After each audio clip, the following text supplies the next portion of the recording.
Assalamualaikum warahmatullahi wabarakatuh. Salam mistis. Selamat datang di channel Empung Pao. Kali ini saya akan menceritakan kisah yang ditulis oleh akun X @wakhidnurrokim yang berjudul Teror Hotel Lembang. Bagaimana jadinya jika tujuan kalian menginap untuk beristirahat dengan tenang, namun karena kehadiran mereka justru sebaliknya. Kengerian, ketakutan, dan kepanikan justru menyelimuti malam. Kisah ini terjadi pada tahun 2016. Dialami sendiri oleh kakak saya yang bernama Andi. Seperti apa kisah selengkapnya? Simak terus ya. Oke, sebelum lanjut ke ceritanya, jangan lupa tekan tombol like dan subscribe-nya di channel ini. Serta jangan lupa aktifkan tombol lonceng notifikasinya biar tidak ketinggalan cerita-cerita menarik lainnya.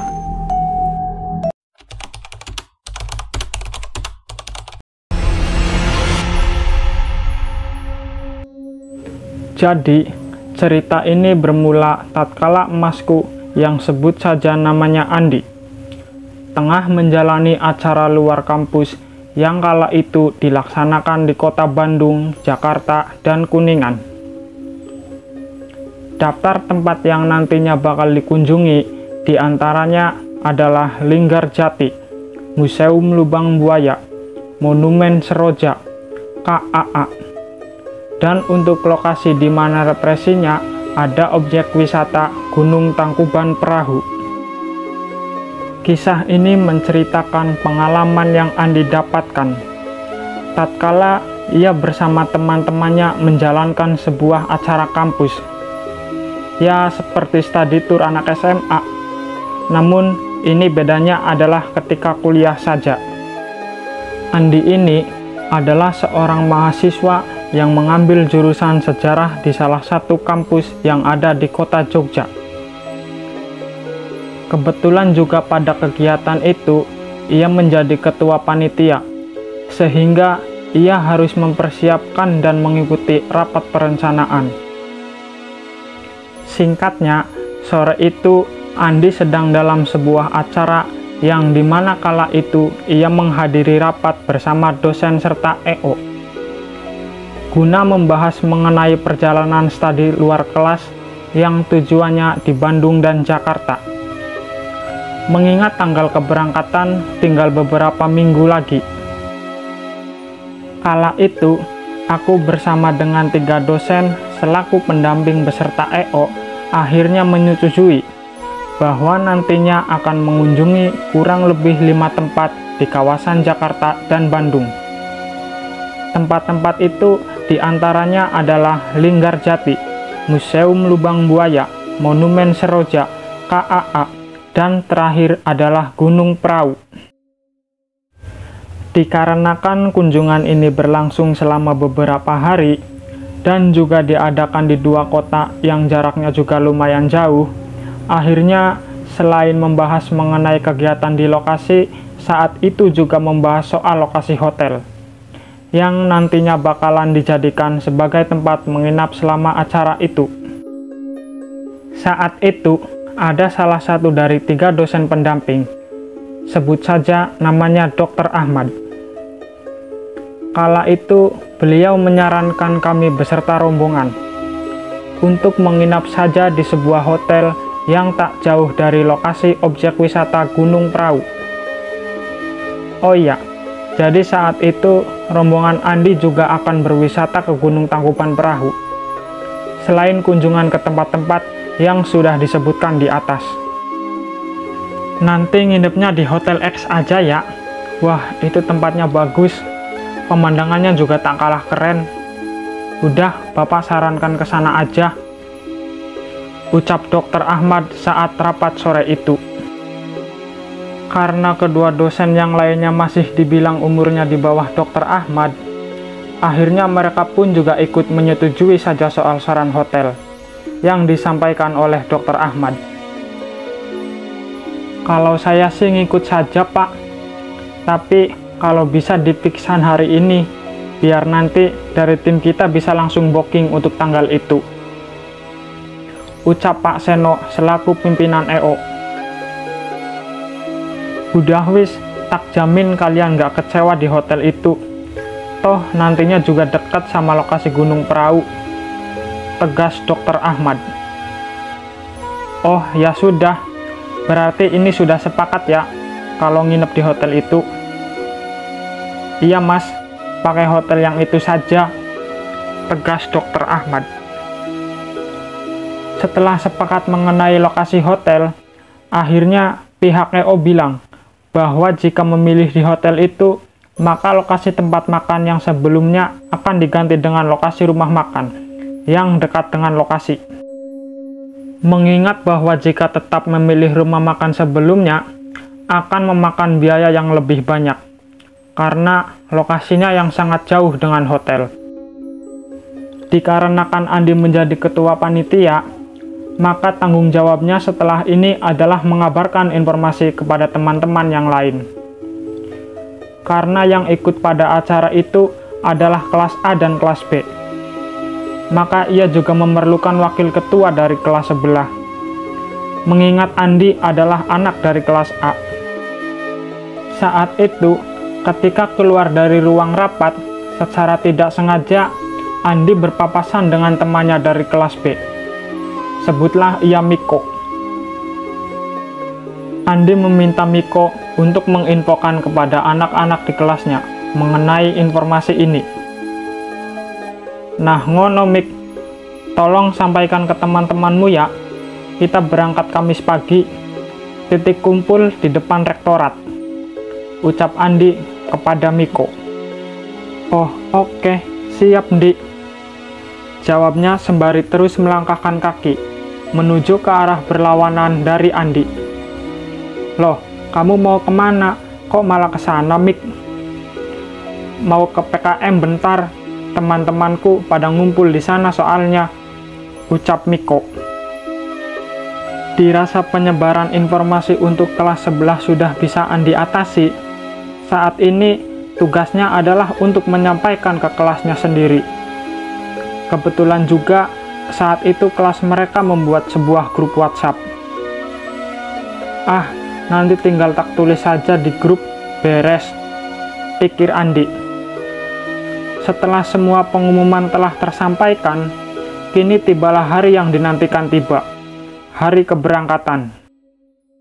Saat itu, jumlah mahasiswa untuk dua kelas sekitar 130-an, yang dibagi menjadi dua bus. Andi mendapatkan jatah bagian di bus A, karena ia adalah ketua panitia dan juga anak dari kelas A.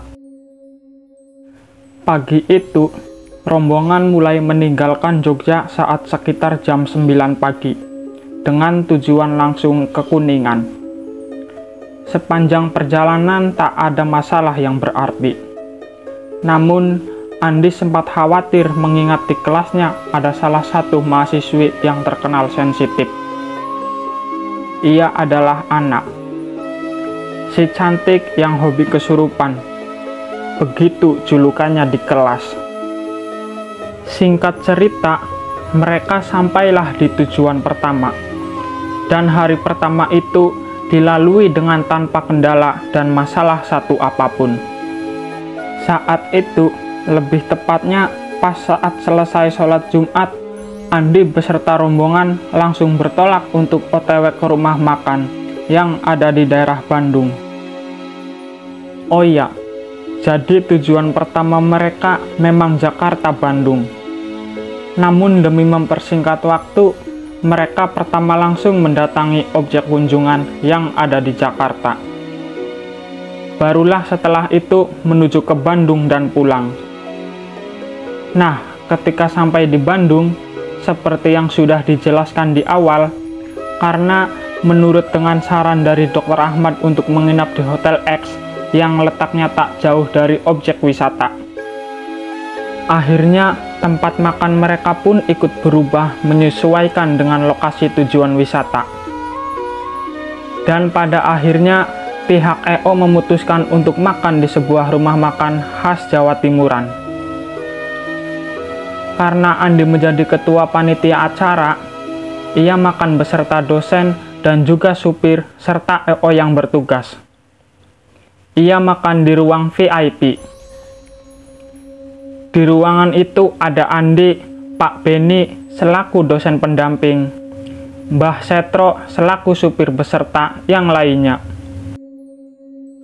Oh iya, jadi saat itu yang bisa mengikuti acara dan menjadi pendamping mahasiswa hanya Pak Beni saja. Pak Chandra berhalangan hadir. Sedangkan Dr. Ahmad yang menyarankan lokasi hotel ini juga tak bisa ikut serta, karena beliau ada kunjungan luar kota. Setelah makanan datang, belum sempat disantap, tiba-tiba sang owner dari rumah makan ini mendatangi rombongan Andi. "Gimana makanannya, Pak? Kita terbuka untuk kritik dan sarannya," ucapnya sambil duduk di kursi. "Oh, enak kok, Pak. Mantap," balas Pak Beni. Walau sebenarnya belum ada sesuap nasi pun yang hinggap di mulutnya. Pemilik resto itu tersenyum malu. "Oh iya, ini mau kemana atau dari mana, Pak?"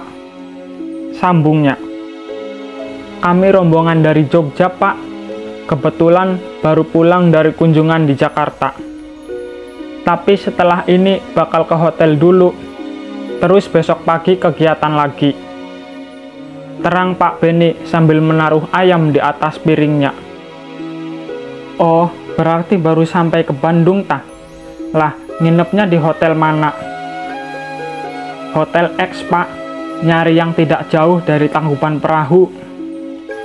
Tiba-tiba yang tadinya pemilik resto nampak riang, kini mukanya musam. "Nggak mau nyari tempat lain toh, Pak?" tanya pemilik resto itu. "Lah, ini sudah di booking, Pak. Sama pihak EO juga sudah di DP." "Loh, emangnya kenapa, Pak?" tanya Pak Beni penasaran. Sementara itu, Andi masih tak begitu menggubris soal pembahasan itu. Ia lebih fokus dengan gulai kepala kakap yang ada di depannya. Ia lapar benar. "Hotelnya udah disurvei tim kami juga, Pak. Bagus dan terawat. Malahan bagi anak-anak sejarah harusnya malah suka ditempatkan hotel yang masih bergaya klasik seperti itu," jawab Pak Ray selaku perwakilan dari EO. "Ya sebenarnya memang hotelnya bagus, Pak. Tapi banyak yang bilang kalau hotel itu angker." "Angker gimana, Pak?" sahut Andi walau mulutnya masih penuh dengan makanan. "Ya banyak yang mengalami hal janggal di sana, Mas. Katanya sih yang paling sering itu arwah perempuan yang kerap berseliweran," jelasnya.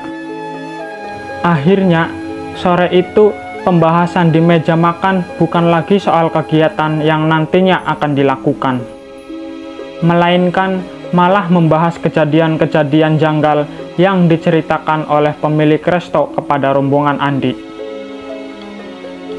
Beruntung mereka berada di ruangan khusus, yang dimana hanya Andi saja mahasiswa yang di sana. "Cerita ini jangan diceritakan dulu ke anak-anak yang lain ya, Mas Andi, biar acara ini berjalan lancar," tutur Pak Beni mengingatkan Andi. Mendengar himbauan itu, Andi hanya bisa diam sembari meneruskan ngemil makanan. Namun kala itu, ia tiba-tiba teringat dengan anak, yang dimana ia sudah sangat terkenal gampang merasakan hal-hal goib.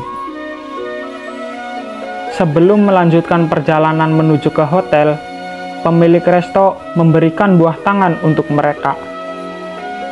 "Terima kasih ya, Pak, sudah mempercayakan resto ini untuk menjadi tempat makannya Bapak beserta rombongan," ucapnya sambil memberikan beberapa bungkus oleh-oleh yang entah isinya apa.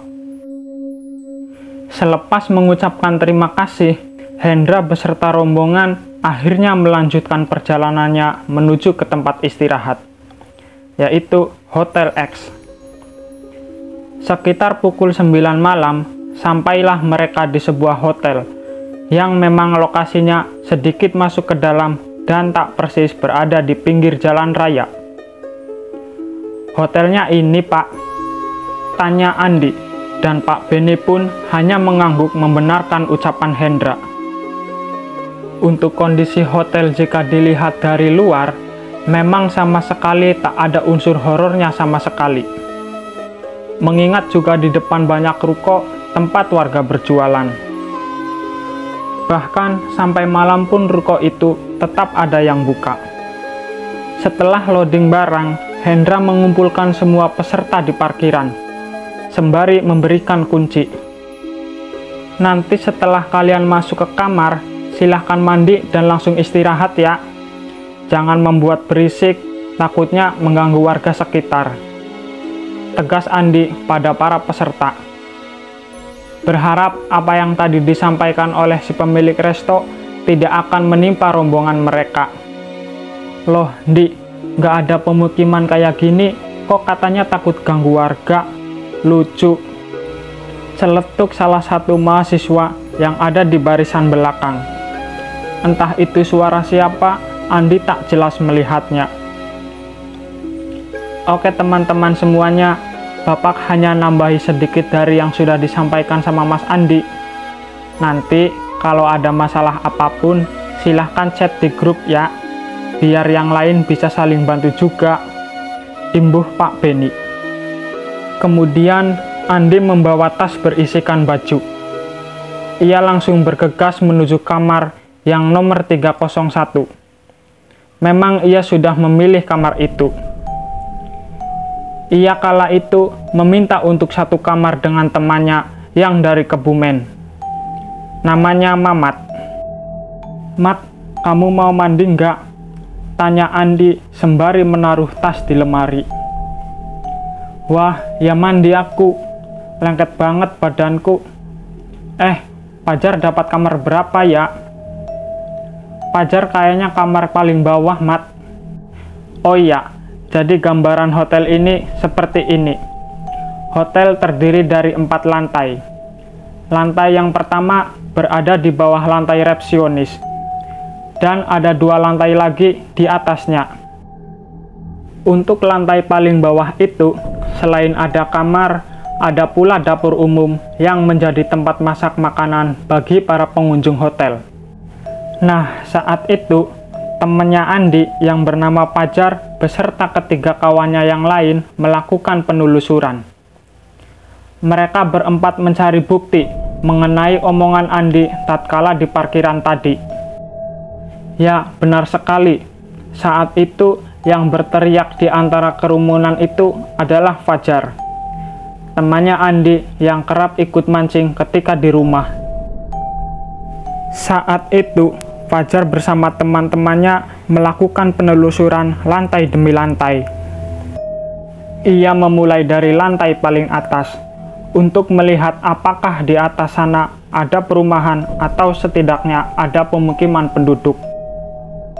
Di lain sisi, kala itu Andi yang telah selesai mandi mengirimkan pesan pada Royhan, pacarnya Anak. "Han, pacarmu sambil dipantau ya." Royhan pun balik bertanya, "Loh, kenapa?" Tapi Andi tak menjawab. Setelah semua tanggung jawabnya hari itu selesai, dan badan pun juga sudah bersih, Andi akhirnya menyalakan sebatang rokok. Ia begitu menikmati isapan demi isapan, karena hampir seharian Andi sama sekali tak bisa merokok. Brak, brak, brak. Andi.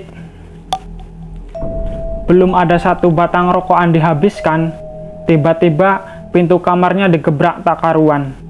Entah itu ulah siapa. "Ya, bentar." Andi melangkah pelan dan hendak membuka pintu. "Ada apa?" ucapnya sambil membuka pintu kamar.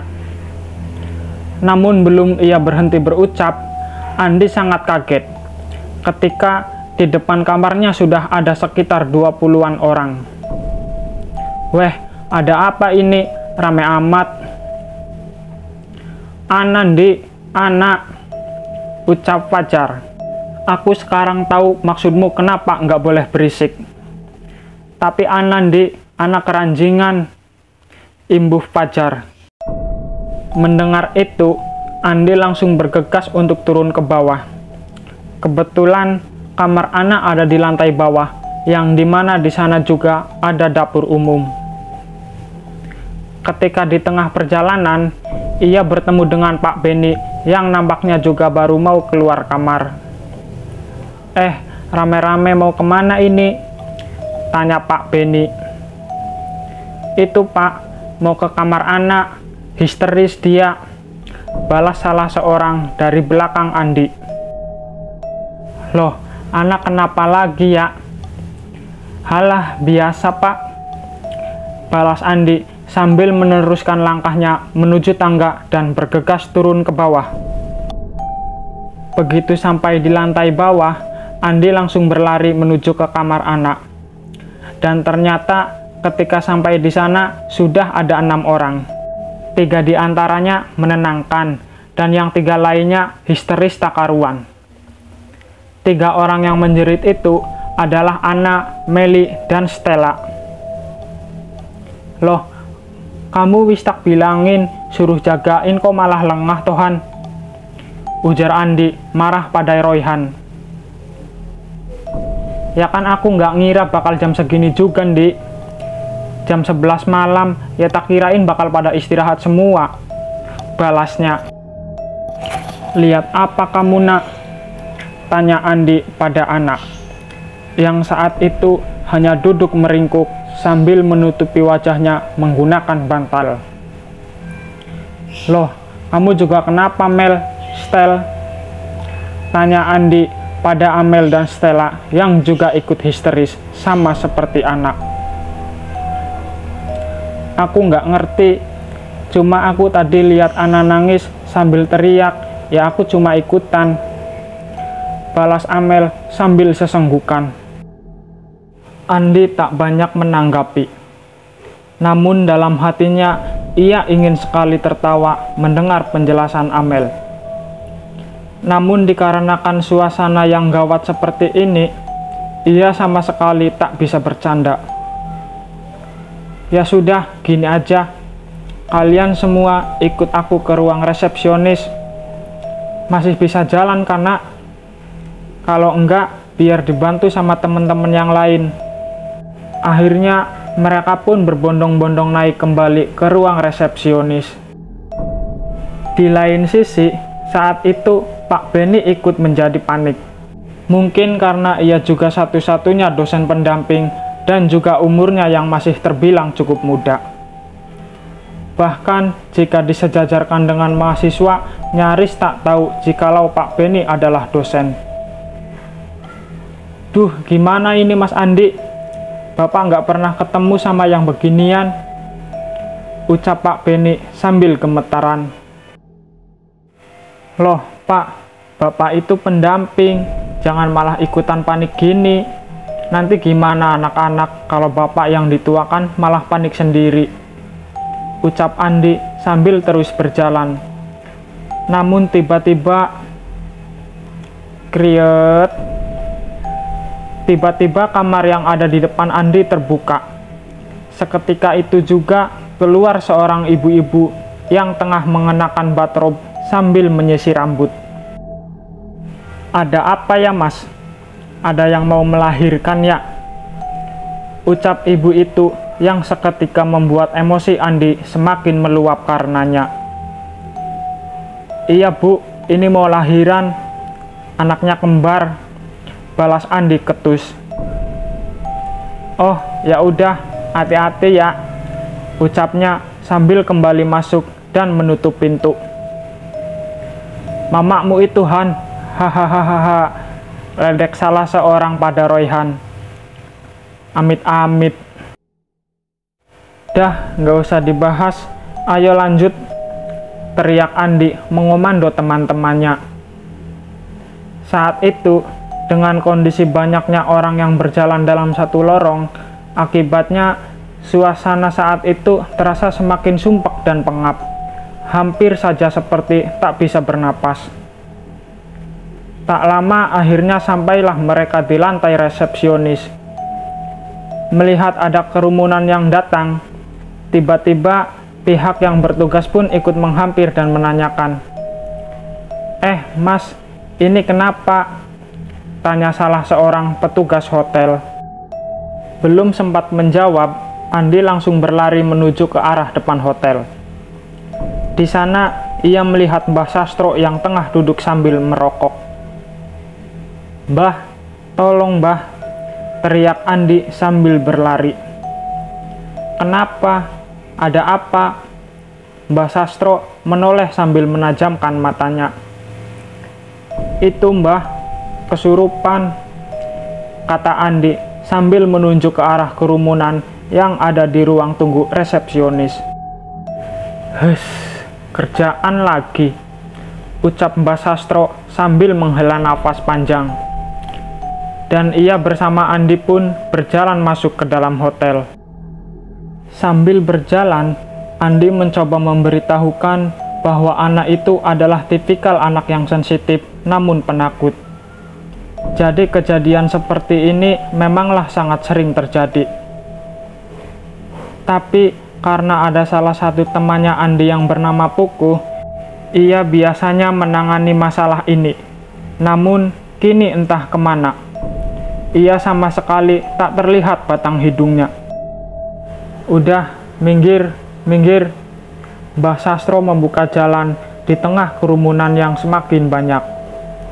Saat itu sekitar ada 30 orang yang mengerubungi anak dan yang lainnya. Sampai Mbah Sastro datang pun, anak dan keduanya masih tak kunjung mendingan. Bahkan tatapan anak seperti orang yang kehilangan jiwanya, kosong dan tak fokus. "Mas," Mbah Sastro mengacungkan tangannya. Beliau memanggil salah satu pegawai hotel yang menunggu di belakang meja resepsionis. "Iya gimana Pak? Perlu bantuan apa lagi?" balasnya ramah. "Minta air mineralnya 3 Mas." "Loh, kok cuma 3 Mbah?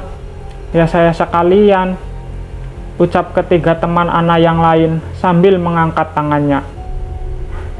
"Ya sudah, air mineral kecilnya 6 Mas," tutur Mbah Sastro.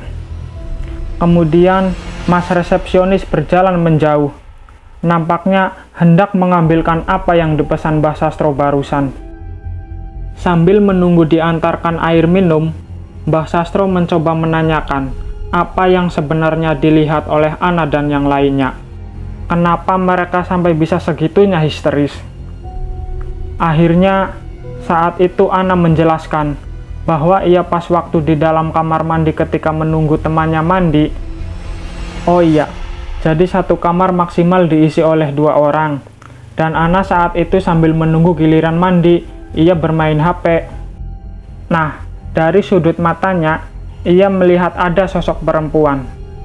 Sosok itu mengenakan gaun yang panjang sampai tergerai di lantai. Ia masuk ke dalam kamar mandi. Karena posisinya ke samping, jadi Ana tak bisa melihat dengan jelas seperti apa wajah dari sosok itu. Dan karena saking takut dan paniknya, akhirnya Ana teriak sekencang-kencangnya. Sampai Stella yang tengah mandi pun keluar. Walau saat itu hanya handuk saja yang menutupi tubuhnya. "Bener gitu, Sel?" tanya Pajar nimbrung. Setelah tak menjawab, dan ia hanya mengangguk memberikan tanda bahwa memang benar kejadiannya seperti itu. "Mbah, gimana? Sudah agak mendingan belum?" Tiba-tiba dari belakang muncul Pak Beni. Entah ia dari mana. Padahal tadi ia masih ada di sini, kok bisa tiba-tiba ngilang. Mbah Sastro melirik tajam ke arah Pak Beni yang tengah berdiri. "Orang belum tak apa-apain kok Pak." "Ya sabar," balasnya. Dan Pak Beni pun hanya meringis. "Pak, ini airnya," kata pegawai hotel yang baru selesai mengambilkan air mineral sesuai dengan permintaan Mbah Sastro. "Oh ya Mas, makasih," balas Mbah Sastro. Setelah itu, kemudian beliau membuka satu persatu dan secara bergantian mulutnya seperti mengucapkan mantra ke masing-masing botol air mineral. Andi yang ada di sana hanya diam sambil mengamati. Seraya dalam pikirannya mengagumi sekali sosok Mbah Sastro ini. Sebenarnya Andi juga sudah beberapa kali bertemu sama Mbah Sastro ini di acara lain. Mengingat juga Mbah Sastro ini rumahnya ada di daerah Piyungan yang tak jauh dari rumah Andi. Dan ia juga kerap menjadi teman mancing. "Udah Mbak, ini airnya diminum ya. Setelah itu kalian balik ke kamar dan tidur saja," ucap Mbah Sastro sembari memberikan satu persatu minuman itu ke anak-anak tadi. "Makasih Mbah," kata Stella. "Lah, ini terus kalian mau tidur di mana, Stel?" tanya Fajar. "Di kamarnya Monik aja lah. Gak apa-apa kan, Nik?" kata Stella sambil melihat ke arah Monik yang baru mau meneguk pemberian dari Mbah Sastro. Boleh. Tapi awas ya, kalau kalian malah teriak-teriak lagi." "Aman, Nik." Setelah itu, akhirnya semua bubar dan masuk ke kamar masing-masing. Kecuali Andi, Pak Beni, dan Mbah Sastro. Mereka bertiga memutuskan untuk ngopi di depan sambil ngobrol. Saat itu, obrolan mereka bertiga tak jauh dari kejadian barusan. Bahkan Pak Beni pun sangat ketakutan karenanya. "Wah, kurang ajar betul Dokter Ahmad. Udah ngasih rekomendasi tapi malah nggak ikut," keluh Pak Beni, dan Andi pun menganggapnya wajar saja. "Loh, ya jangan gitu Pak Ben. Beliau kan juga ada urusan di luar." "Nah, betul itu kata Mbah Sastro," sambung Andi sambil menyalakan rokok yang mati karena hawa di sana yang sangatlah dingin. Tanpa terasa, malam sudah semakin larut. Mereka bertiga akhirnya memutuskan untuk kembali ke kamar masing-masing dan bersiap untuk istirahat, mengingat jam sudah menunjukkan pukul 1 dini hari. Tapi tidak sampai di situ saja. Tiba-tiba dari belakang Andi yang hendak mau masuk ke hotel, dikagetkan dengan melihat Fajar yang berlari kencang menuju ke arahnya. Andi, itu di kamar bawah, Di." Dengan napas yang tersengkal-sengkal, Fajar mencoba menjelaskan apa yang baru saja ia alami di kamar bawah. "Loh, apalagi Tojar? Capek aku." "Udah wis, ayo ikut aku saja," ucapnya sambil menarik tangan Andi. Melihat itu, Pak Beni dan Mbah Sastro pun mengikutinya. Andi dan Fajar berjalan beriringan dengan langkah yang pelan, karena memang sudah sangat kelelahan. Tak luput juga, di belakang mereka berdua ada Pak Beni pula. Mereka berjalan turun menuju lantai paling dasar dari hotel itu. Belum tepat sampai di lantai dasar, mereka dikejutkan dengan anak-anak yang berlari berhamburan tak karuan. "Weh, kalian mau kemana? Istirahat, udah jam segini," ucap Pak Beni ketika mendapati mahasiswanya malah keluyuran malam-malam. "Itu Pak, di kamar pojokan," balas mahasiswi itu sambil berlalu pergi. Penasaran dengan apa yang sebenarnya terjadi, Andi mempercepat langkahnya dan meninggalkan Fajar. Lalu Pak Beni di belakang. Benar saja, manakala Andi baru berbelok dari lorong tangga, ia melihat sangat banyak sekali mahasiswa dan mahasiswi yang tengah berkerumun. "Weh, itu Andi!" teriak salah seorang dari kerumunan. Tanpa pikir panjang, Andi terus berjalan dan membelah kerumunan. Walau ia sangat kerepotan karena lorong depan kamar ini sangatlah sempit. Dilewati 2 orang berjejer saja mungkin sudah penuh. "Gimana? Ada apa?" tanya Andi. Itu, galon, Dik. Gagang pintunya gerak sendiri," ucap salah satu temannya, seraya menunjuk ke arah pintu. Grek, grek, grek. Spontan semua yang ada di sana menjadi diam 1000 bahasa. Benar saja, belum lama Andi di sana, ia melihat dengan matanya sendiri jika gagang pintu bergerak dengan sendirinya. "Pak Ben, ini gimana?" ujar Andi sambil menoleh ke belakang, yang dimana ada Pak Beni yang tengah sibuk mengetik keyboard ponselnya. "Bentar Mas Andi, saya coba hubungi petugas hotel. Kamar ini adalah kamar nomor 113, terletak di paling ujung lorong buntu. Pengap, panas, dan sumpek. Itulah perasaan yang Andi rasa saat itu. Bagaimana tidak, di sebuah lorong yang hanya cukup untuk dilewati 2 orang itu, tengah berkerumun hampir 15 mahasiswa. Walau takut, namun mereka penasaran dengan apa yang ada di dalam kamar itu. "Mas, itu coba pegang gagang pintunya." "Tak pegang tadi tetap melawan." Mendengar itu, Andi langsung tanpa pikir panjang, ia memegang gagang pintu itu dengan menggunakan kedua tangannya, dan benar, gagang pintu itu pun bergerak melawan. "Wah, Pak, ini jangan-jangan ada yang kejebak di dalam," ujar Andi panik. "Mana ini petugas hotelnya?" imbuhnya. Melihat tak kunjung ada petugas yang datang, Andi pun menyuruh Fajar yang sedari tadi hanya pelangap-longo saja.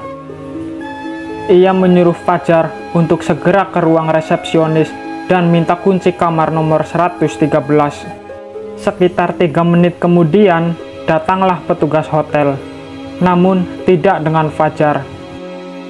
"Loh, teman saya yang tadi saya suruh mana, Pak?" tanya Andi heran kenapa Fajar tak bersama petugas itu. "Teman yang mana, Mas?" "Saya kesini tadi gara-gara dapat pesan dari Pak Beni," balas petugas hotel sambil mencari nomor kunci. "Iya, Pak. Sudahlah, nggak usah ngurusin itu. Sekarang ini, Pak, buruan, takutnya ada yang kejebak di dalam," ucap Andi menggebu. Panik betul ia kala itu. "Tapi maaf sebelumnya, Mas. Ini kamar nggak ada pengunjung yang menempati kamar ini. Ini saya bawa daftar tamunya." Sambil menyodorkan selembaran kertas, petugas itu mencoba memberitahu bahwa memang kamar itu dalam keadaan kosong. Belum sempat Andi melihat, ia harus kalah dengan mahasiswa yang lain.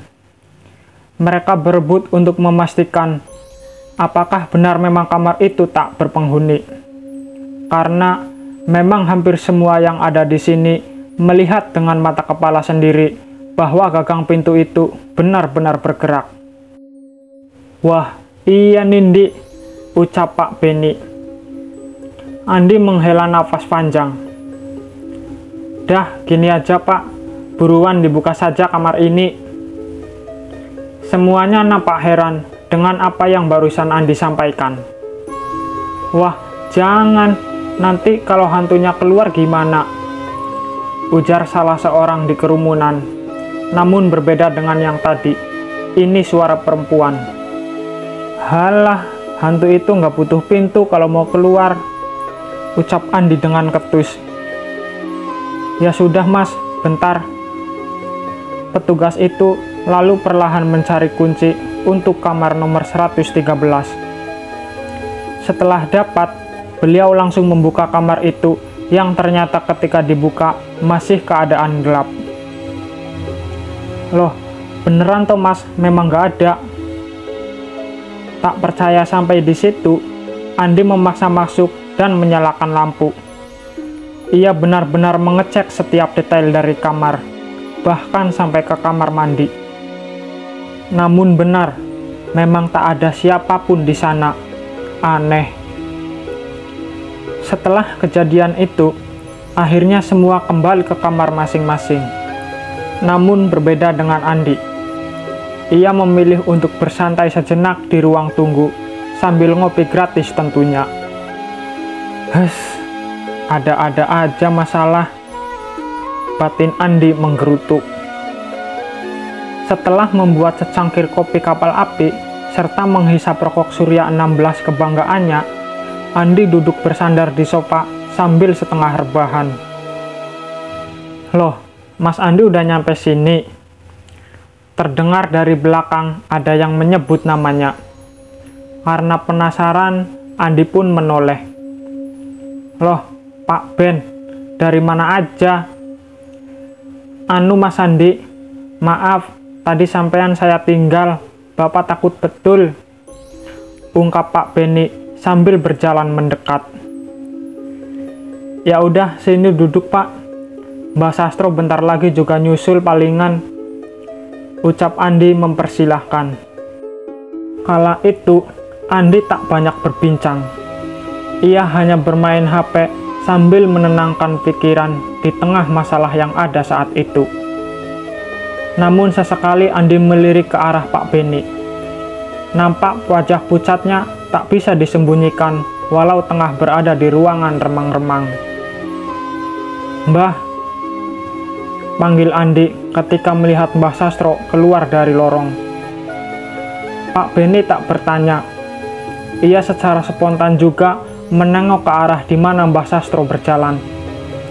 Kesini Mbah, duduk, sambil ngopi, sambut Andi.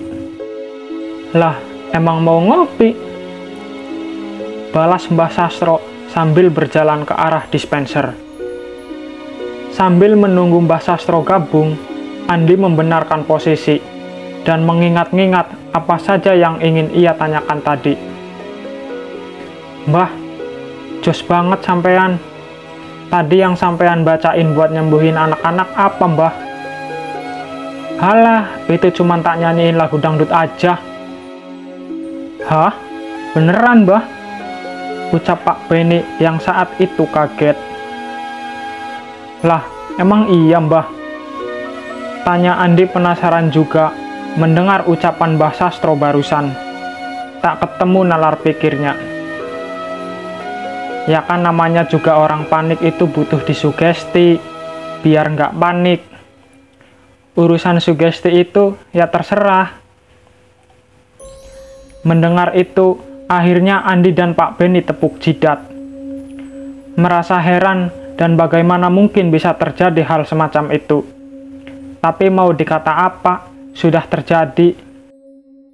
Malam itu, mereka bertiga saling bersenda gurau, membahas kejadian yang baru saja mereka hadapi.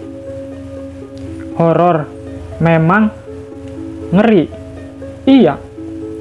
Namun, yang membuat mereka ngakak adalah di mana ketika Mbak Sastro yang dikira membacakan doa malah ternyata hanya menyanyikan lagu dangdut. Jam sudah menunjukkan sekitar pukul 2. Andi terlebih dulu meminta pamit karena ia sangat ngantuk. Karena kamar Andi berada di lantai 3, Andi pastilah harus melewati lorong dan barulah ia bisa menaiki tangga dan menuju kamarnya. Nah, di sini ada kejadian janggal yang Andi rasa. Seperti ada yang mengikuti, namun Andi sama sekali tak mau menoleh ke belakang. Setelah sampai di kamar, di sana temannya ternyata sudah tertidur dengan begitu pulas. Iri Andi melihatnya. Klunting. Tiba-tiba bunyi suara notifikasi di HP Andi. Anak-anak yang merasa takut dan tidak berani tidur bisa tidur di kamar bapak saja ya. Anak laki-laki lo ya. Andi membaca pesan singkat yang ada di grup. Ternyata Pak Beni yang mengirimkannya. Sementara itu di grup yang satu lagi, yang dimana tak ada Pak Beni, ramai perbincangan. Ya, benar, perbincangan gibah Pak Beni. "Halah, itu Pak Beni aja yang takut paling," tulis Mega. "Ya udah, nggak usah dibahas," hehehe, balas Tommy. Andi hanya menahan tawa. Bagaimana mungkin ada seorang dosen yang takut tidur sendiri? Ya kayaknya hanya Pak Beni. Andi selaku ketua panitia, malam itu sebelum benar-benar istirahat, ia memutuskan untuk mengecek lantai demi lantai, memastikan supaya seluruh mahasiswanya memang sudah beristirahat. Ia mulai dari lantai 4. Dari ujung sampai ke ujung, semuanya aman. Semuanya sudah istirahat. Ya, karena lantai ini mayoritas adalah kamar anak perempuan. Kemudian, Andi lanjut turun ke lantai 3. Dan di sini aman juga. Tak ada hal janggal yang ia temui sama sekali. Nah, berlanjut ke lantai 2, di sini Andi mulai merasakan hal-hal aneh. Kala itu, ia sedang berada di kamar nomor 207 yang letaknya bersebelahan dengan jendela yang menghadap keluar. Kala itu, ketika ia hendak meneruskan langkahnya ke lantai dasar, Andi dengan jelas mendengar bahwa di belakangnya ada suara langkah anak kecil. Jelas sekali. Namun, ketika ia mencoba menoleh, yang nampak hanya lorong sempit memanjang yang tak lain dan tak bukan adalah lorong yang baru saja ia lewati. Karena bulu kuduk semakin berdiri dan badan semakin terasa dingin, Andi bergegas menuju ke lantai dasar. Manakala Andi ketika sampai di lantai ini, perasaan Andi semakin was-was. Entah sebab apa. Di saat Andi mulai berjalan melewati kamar demi kamar, ia dikagetkan dengan suara ramai. Sumber suara itu ada di dapur. Dengan langkah tegap berani, dan walau dalam hati ia merasa sangat ngeri, Andi pun memberanikan diri. Ketika sampai di sana, alangkah terkejutnya Andi. Jantungnya seperti mau copot ketika melihat ada 4 orang di sana yang sedang bermain kartu. "Weh, tahu jam nggak kalian tuh?" teriaknya. "Santai, Di. Udah, sini main," ucap Fajar dengan santai. Benar, saat itu yang ada di dapur dan bermain kartu, salah satunya adalah temannya, yaitu Fajar. "Besok kegiatan padat, udah pada balik," Andi memaksa. Ya, benar sekali.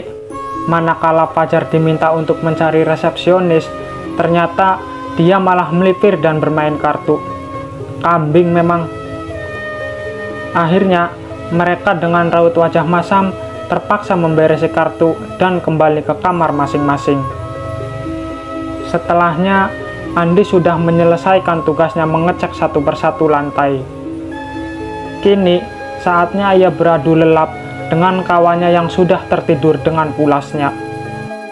Tapi kembali lagi, saat Andi berjalan menaiki tangga menuju ke kamarnya yang ada di lantai 3, Andi kembali merasakan bahwa di belakangnya ada yang mengikuti. Sama seperti berada di lantai 2. Suara langkah kaki anak kecil seperti yang ia dengar tadi. Namun kembali lagi, kini rasa lelahnya sudah mengalahkan rasa takut. Andi sama sekali tak menggubris. Ia berjalan dengan santai ke arah kamar, membuka pintu, melepas jaket, dan tidur. Hari sudah berganti. Acara Andi dan seluruh rombongan juga berjalan lancar walau sempat ada kendala malam di hotel itu. Kurang ajar sekali Dr. Ahmad memberikan rekomendasi hotel yang lebih tepatnya seperti tempat uji nyali, batin Andi. Sore itu, ketika di bus waktu perjalanan pulang, untuk menghilangkan rasa bosan, pihak EO membuat kegiatan kecil-kecilan, stand up komedi. Tapi bukan stand up komedi sih. Saat itu, lebih tepatnya malah menjadi ajang saling sindir. Menyindir Pak Beni yang tak berani tidur sendirian. Menyindir kenek supir yang saking takutnya malah nggak tidur karena wiridan sampai pagi. menyindir Stella yang tak tahu apa-apa malah ikutan teriak. Namun berbeda dengan Andi, ia masih teringat betul pesan dari pihak hotel yang menghimbau supaya kisah ini tak usah sampai terdengar di luar. Mengingat kejadian seperti ini adalah hal yang sangat wajar. Perjalanan mereka sampai ke Jogja berjalan dengan lancar dan tanpa kendala. Andi bisa beraktivitas seperti biasa. Sementara Pak Beni kini menjadi artis dadakan di fakultas. Ada satu gelar tak tertulis yang kini tersemat di namanya, yaitu gelar S.ATS alias Sarjana Anti Tidur Sendiri. Jadi, sosok hantu perempuan dengan gaun itu memang kerap kali menampakkan dirinya, namun sama sekali tak mencelakai para pengunjung hotel. Untuk suara langkah kaki anak kecil itu juga banyak yang membenarkan. Pasalnya, sudah sering terdengar dan banyak pula pengunjung yang mendapat gangguan itu. Namun di lain sisi, kondisi hotel itu sangatlah keren. Ornamen klasik siap menyambut kalian tatkala datang dan menginap di hotel ini.